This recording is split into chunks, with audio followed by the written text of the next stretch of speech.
¿Dónde encontraron la inspiración los tupamaros para bajar a las cloacas? No está claro, o por lo menos hay varias teorías. Lo que sí está meridianamente claro es que durante muchos años dieron uso de ese mundo bajo la ciudad. Eso es parte de lo que cuenta Mauricio Almada en su último libro titulado Los Reyes de las Cloacas, hazañas y desgracias del MLN en los Caños de Montevideo, que la semana pasada fue presentado en la Feria del Libro. En la investigación se narra las peripecias que vivieron los miembros del MLN para vivir y andar bajo la calle y lo dificultoso que resultó para las fuerzas policiales y militares dar con ellos. Se presenta un dato novedoso. En su página 71 aclara que si bien muchas versiones de prensa e incluso en varios libros se sostuvo que los tupamaros habían robado los planos de las cloacas a OCE, en las entrevistas que realizó para este libro pudo confirmar que integrantes del MLN robaron los planos de la red cloacal a la Intendencia de Montevideo. ¿Cómo surgió hacer este libro? ¿Cómo y por qué los tupamaros empezaron a bajar a los caños? ¿Cómo se robaron los planos justamente de las cloacas?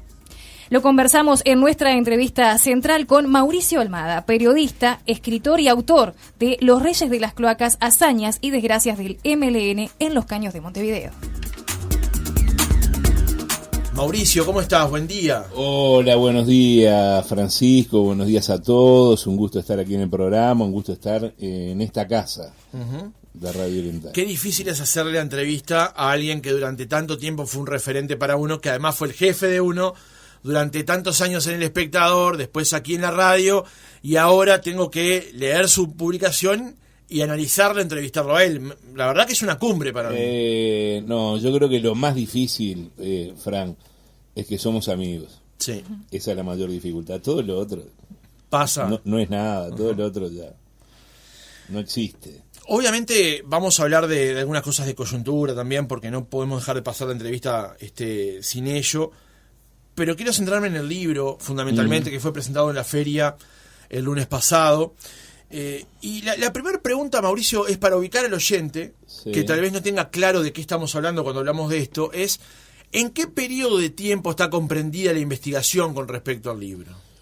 Bueno, el libro va de 1962 a 1972, que es todo el periodo en que el MLN e incluso gente pre-el MLN hicieron en los Caños. Es decir, que todo transcurre en gobiernos democráticos. Todo esto ocurrió en democracia. Los tupamaros actuaron en democracia. Nunca combatieron a la dictadura, porque cuando la dictadura llegó, los tupamaros ya estaban totalmente derrotados. Así como digo esto otro. Tampoco la dictadura llegó porque existieron los tupamaros. La dictadura llegó por un montón de cosas. Entre otras existían los tupamaros, pero también existían otros varios elementos. Pero esto que cuento aquí en el libro, que son historias, en algunos casos, a que a mí me resultaban hasta aventuras, pese a lo pesado que era el tema en aquel momento, ¿no? Se va desgranando a partir de una investigación periodística. Esto no es ficción, no hay nada ficcionado, no hay diálogos inventados, no hay nombres cambiados. Todo, digamos, asumo la responsabilidad de todo lo que hay allí en la vinculación directa con los hechos, porque, bueno, hubo gente que me habló, hubo unos cuantos entrevistados que me hablaron, hubo otros que no quisieron hablar. Claro, porque vos imagínate, venís a preguntar y a revolver de 50 años atrás. Claro. Sobre todo me pasó, por ejemplo, me pasó con varios, ¿no? Pero con algunos militares que yo estaba así jugado, dije, me van a contar esto, y me decían, ¿para qué voy a hablar? La respuesta era esa, ¿para qué voy a hablar? ¿Para qué voy a asomar la cabeza ahora? Claro. Ya, no, pero esto pasó a 50, no, ¿qué sé? Deja, si querés te cuento, pero no, y fueron fuentes, pero no pongas mi nombre. En algunos casos, sobre todo, claro, de quienes estuvieron en el trabajo del combate, digamos, a la guerrilla, prefirieron el anonimato, salvo el historiador Velázquez, el coronel retirado, que contestó varias preguntas de sumo interés. ¿Cómo nace la intención, el objetivo de centrar la investigación en este punto en particular? ¿Puede ser que la génesis fue en aquella recorrida en la cárcel de Punta Carretas? Bueno, es verdad, Francisco. Es claro, eso pasó hace mucho tiempo. Fue cuando, ustedes se acuerdan que Eloy Shopping, que está en Punta Carretas, se empezó a construir después por 1993, 94, por allí. Pero estaba cerrado desde el 86.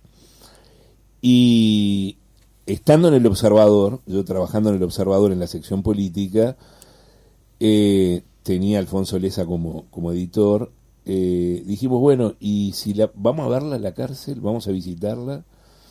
Bueno, hicimos los contactos con el Ministerio del Interior, nos dijeron que sí, que la podíamos visitar, y yo llamé a Eleuterio Fernández Huidobro para que nos hiciera de guía en aquella visita, porque él era un conocedor del lugar.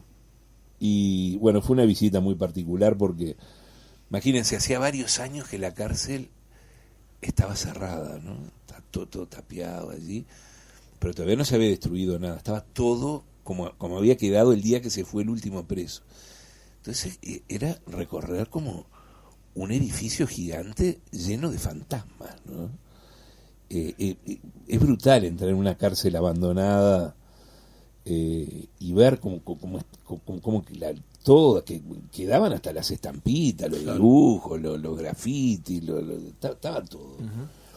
Y allí, en un momento, cuando fuimos a la enfermería de la cárcel, Fernández Huidobro dijo, bueno, le voy a mostrar aquí el sótano de la enfermería, que fue por donde nos escapamos la segunda vez, el escape de la segunda vez.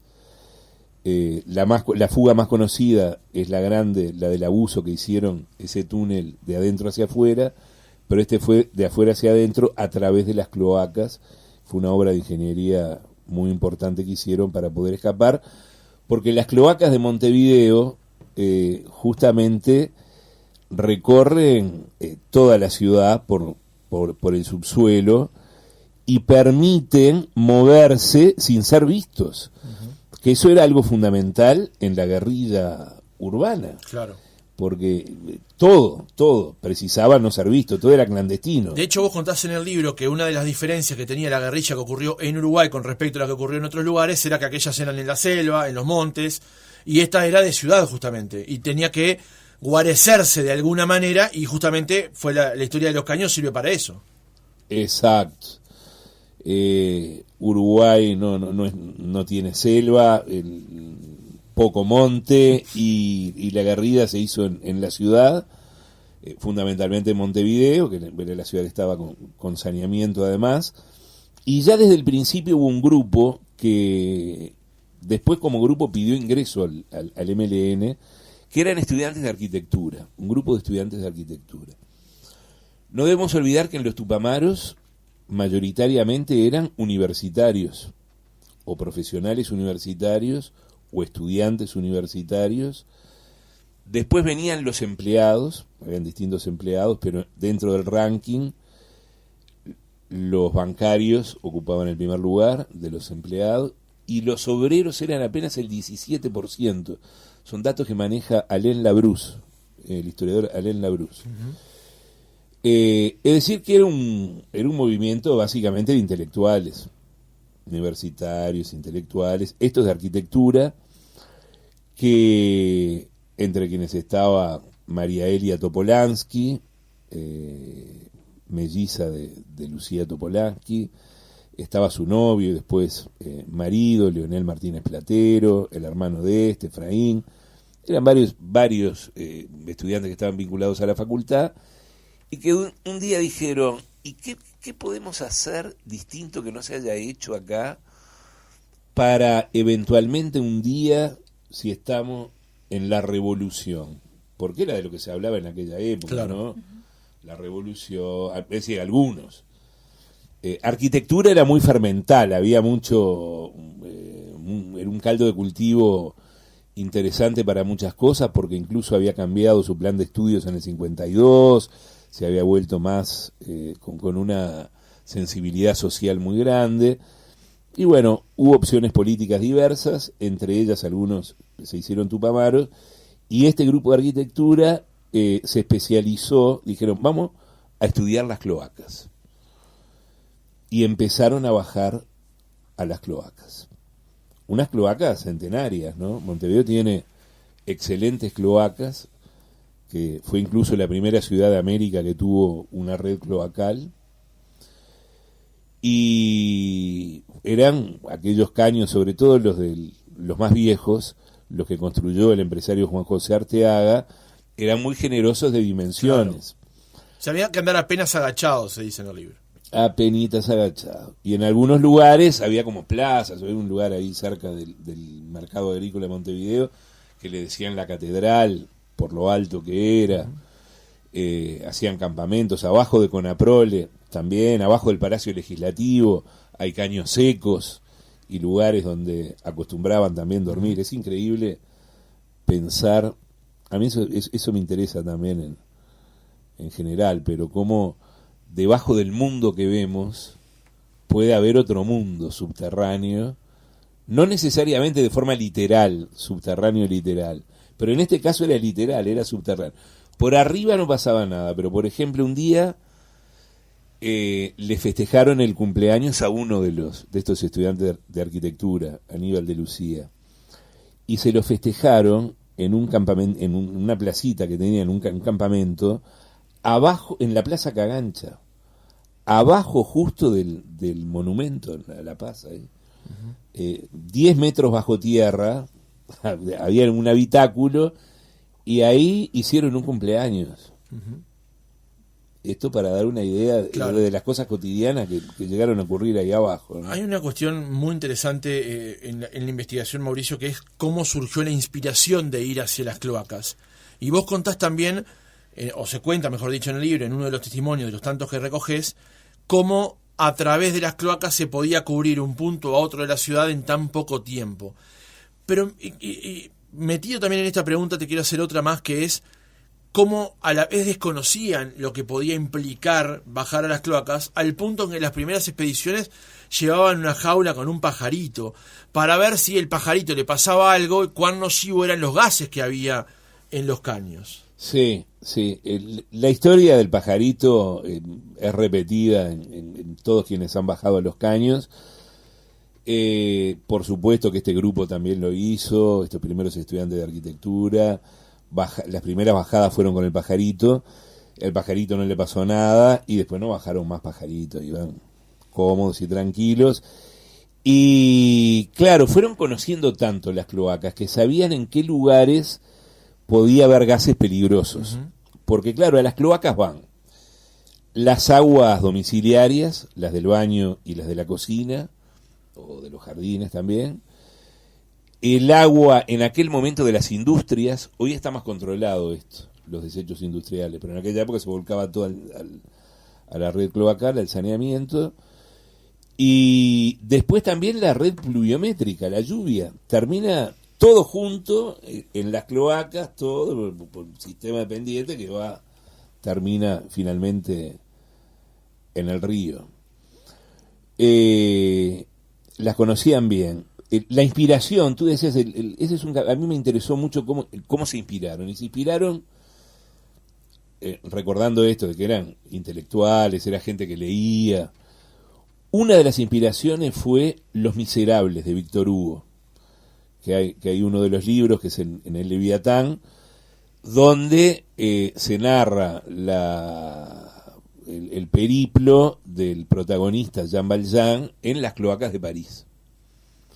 Bueno, y es muy heroico todo lo que él hace allí, en fin, es inspirador.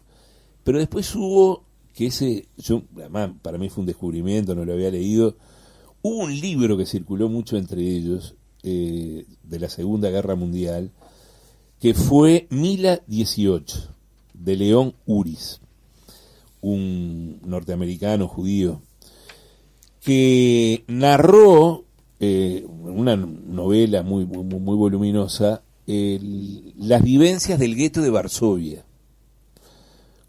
y particularmente el levantamiento de un puñado de judíos que se levantaron en armas contra los nazis, contra una de las fuerzas militares más poderosas de la historia. Y una de las cosas que hicieron aquellos judíos en el gueto fue, lo transformaron en un queso. Vivían 50.000 personas escondidas en distintos subterráneos que construyeron, pero tuvieron muy presente la conexión a las cloacas. Incluso cuando viene la hecatombe final y los nazis acá arrasan con el gueto, los pocos que pueden escapan por las cloacas. Después hubo también una película que se vio mucho en aquella época, capaz que los que tienen algunos años la pueden recordar, que fue la batalla de Argelia, también, donde se narra cómo los, digamos, quienes pretendían la liberación de la ocupación francesa, de Argelia, de la ocupación francesa, también habían construido berretines, escondrijos de distinto tipo, y también conexión a los caños. Es decir que sabían que en otros lados se había hecho, no sabían cómo eran estas cloacas. Entonces por eso fue que las investigaron. No había GPS. Si hubieran habido celulares en aquella época, hubiera sido todo distinto, claro, ¿no? Todo distinto, pero no lo había. Entonces iban por abajo y en las tapas de las cloacas, en las que tienen las ranuritas, esas que están en la calle, dejaban marcas, papelitos, y después cuando salían de las cloacas hacían el camino por arriba e iban comprobando que efectivamente el lugar era el lugar que ellos establecían. Y ahí, a mano, de forma casera, construyeron los primeros planos. Bien, ¿y cómo es que finalmente se roban los planos de la Intendencia? Bueno, un día deciden, basta de ir a mano con esto, vamos a robar los planos de la Intendencia, y así lo deciden. Un comando liderado por Jorge Tiscornia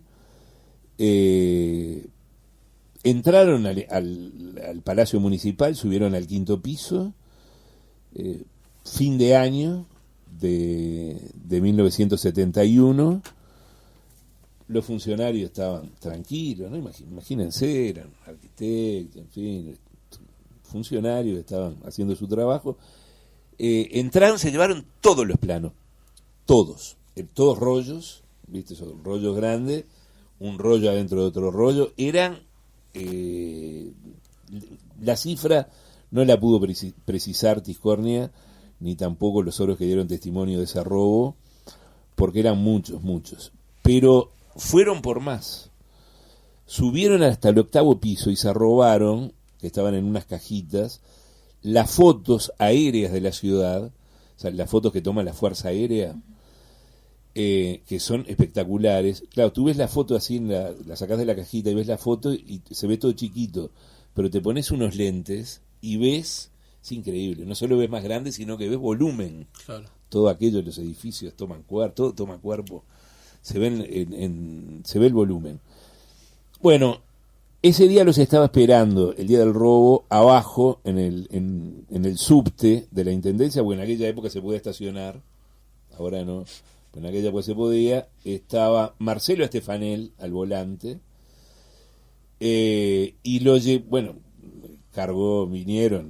Tiscornia y todos los otros que estaban en la operación, cargaron la furgoneta en la que estaban y se fueron hasta un estudio de un arquitecto que era Santiago Coco, que le daba cobertura, le iba a empezar a dar cobertura en su estudio a lo que se convirtió a partir de ese momento en planimetría.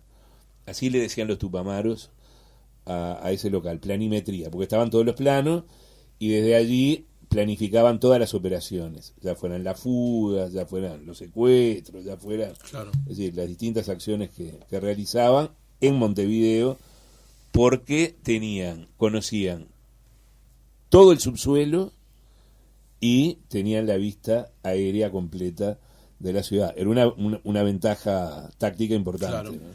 Hablando justamente de esa ventaja táctica, Mauricio, y ya acercándonos al final de la entrevista, ¿qué significó para los tupamaros tener durante tanto tiempo ese control? Y te lo pregunto porque en el libro está recogido primero que para los policías primero y para los militares después, controlar, andar por esas zonas representaba una dificultad, por la vestimenta y por el armamento, por ejemplo. Pero durante mucho tiempo, incluso hay crónicas recogidas en el libro, donde, por ejemplo, el diario El Día o el diario decían, aquí está ocurriendo esto, está ocurriendo en esta zona y está ocurriendo en las cloacas. Ahora, no sabemos cómo dar con ello, digamos, ¿no? ¿Qué significó para los tupamaros ese avance y esa ventaja, ese hándicap que tuvieron durante tanto tiempo? Y bueno, le sirvió, por lo pronto, para hacer 2 fugas de 2 cárceles, una de la cárcel de mujeres de Cabildo, otra de la cárcel de Punta Carretas, después para hacer una cantidad de escapes domiciliarios, porque ellos las casas que alquilaban o compraban se preocupaban justamente de que estuvieran cerca de algún caño grande para poder hacer la conexión y escapar. Entonces hubo también unos cuantos escapes, digamos que no son sonados, pero que existieron. Y en algún momento, ya próximo a la derrota del MLN, pensaron directamente en aprovechar todo el conocimiento que tenían de la red cloacal para construir una mini ciudad, una especie de mini ciudad subterránea que tuviera hospital, que tuviera habitaciones, que tuviera transporte, que tuviera comunicaciones. Y ese plan empezó a implementarse y rápidamente se cortó porque vino la debacle total, y entonces terminó un grupo de una veintena de miembros de la organización que esperaban que ser rescatados, y bueno, era un grupo que la pasó allí complicada porque no tenían prácticamente medicinas, no tenían alimentos, no sabían lo que pasaba afuera. Claro. Allí aparece ese relato y, digamos, esa relación que hubo entre el abajo y el arriba, ¿no? Mauri, ¿qué significó para vos hacer este libro? Para, digamos, de alguna manera ir perlando una serie de investigaciones que ha venido realizando con el paso del tiempo. Cuyo eslabón anterior fue La última cárcel del pueblo, o Crónica de una infamia, que además este año tuvo repercusiones. ¿Qué significó para vos este trabajo? Bueno, fue volver otra vez al pasado, a esta altura. Yo no sé si es pasado reciente, ¿no? Se le dice el pasado reciente, sí, a esos años, ya es medio siglo para atrás. La investigación me interesó porque estaba también directamente relacionada con lo que es la ciudad, que yo no conocía, que eran las cloacas, y a partir de esta investigación comencé a conocerlas, porque uno en su vida diaria no se ocupa, ¿no? Claro. Va a la cocina, va al baño y se olvida de qué es lo que pasa después, pero lo que pasa después es muy importante, y eso desde ya que me interesó, porque esa historia recorre todo ese camino de los tupamaros. Y después porque yo siempre encuentro en la acción de esta organización algunas cuestiones que son, no inventaron nada, ¿no? Pero que hicieron algunas adaptaciones singulares por necesidad, por la guerrilla urbana, que a veces resultan curiosas, pueden resultar atractivas, sin desconocer, como digo ahí también, todas las desgracias que todo esto provocó al país. Pues estamos hablando de una historia que terminó muy mal, uh-huh, con mucho sufrimiento para mucha gente. Entonces, yo no lo quiero tomar a la ligera, pero, digamos, hice una investigación periodística, te decía, no hay nada de ficción acá, con las clásicas herramientas, con entrevistas, con consulta a la prensa, con observación, con cruce de datos, en fin. y ya no quiero robar más tiempo, pero dentro de la prensa es una fuente notable, ¿no? Porque permanece allí a lo largo del tiempo. Tampoco es inocente la prensa, ¿no? No, y se advierten las crónicas citadas, ¿no? Y a veces, la forma del lenguaje y la presentación de un elemento. Eso era notable, ¿no? En los diarios. Hoy todo se parece, pero en aquel momento no. Pero hay un diario que fue el Diario de la Noche, el vespertino El Diario, que fue uno de los diarios más vendidos del Uruguay, de los vespertinos más leídos, que tenía a un par de periodistas, de investigadores, que se especializaron en los Tupamaros, que fueron, uno era un cronista policial, que era Jorge de Vega, y el otro era un muy joven Antonio Mercader, Manino Mercader, recordado Manino en esta casa, claro. y por supuesto en el país todo, Antonio Manino Mercader, que él venía más de otro palo, pero cuando vio que ese movimiento, que al principio las noticias de los Tupamaros se abordaban en la crónica policial, después ya se empezó a ver que tenía un componente político, y ahí formaron un dúo increíble, Manino Mercader con De Vera, investigaron a los Tupamaros, y el primer libro que se publicó en 1968 por Arca, que se llamó Tupamaros, Estrategia de Acción, lo sacaron Manino junto con DB. Y en el Diario de la Noche vos ves que es el que está mejor informado, es el que tiene, porque claro, después yo contrastaba lo que decían las crónicas de los diarios con el testimonio que me daban los protagonistas. Hicimos esto, hicimos aquello, y a veces coincidía con lo que decían los diarios y a veces no tenía nada que ver, ¿no? Claro. Porque sabemos que a veces hay que rellenar una historia que tiene lagunas, hay veces que también las fuentes, muchas veces son fuentes policiales que también llenan lagunas o agregan elementos o sacan otros, yo qué sé.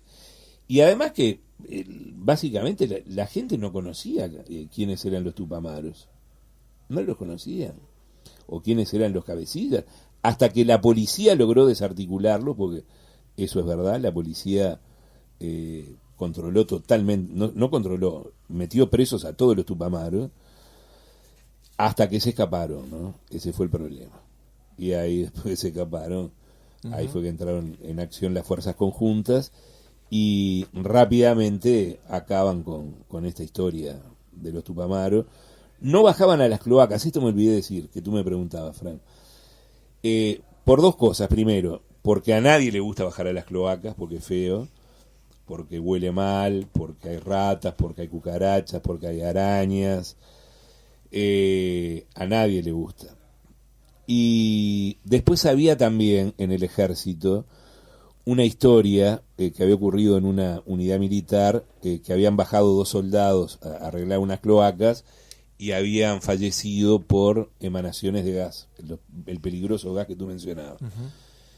Y entonces, claro, esta historia se empezó a correr rápidamente entre los cuarteles, y eso quedó como un recuerdo, y además vieron que también un poco en la cultura del cuartel, en la cultura militar, o en la guerra en general, hay mucha superstición también, claro. ¿No? Entonces dicen, no, ahí en los caños dos de los nuestros bajaron y se murieron, ¿para qué vamos a bajar?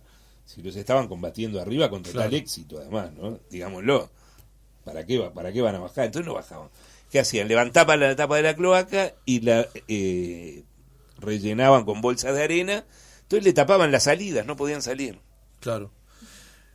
Yo recomiendo que lean el libro, porque esto que contó Mauricio, esa cuenta de mayor cantidad, en el libro está todo contado, hasta cómo aparecían con la ropa roída después de bajar a hacer esa tarea, o cómo no entraba ni el fusil que usaban en las cloacas. Está muy documentado, con mucho testimonio, es muy interesante la lectura. Mauricio Almada, periodista, escritor, autor de Los Reyes de las Cloacas, hazañas y desgracias del MLN en los caños de Montevideo, y además, y lo más importante, amigo, gracias por habernos acompañado esta mañana. Gracias, Fran, gracias, colega, gracias a los oyentes. Cambia por otra mañana. Este programa. Sentí oriental.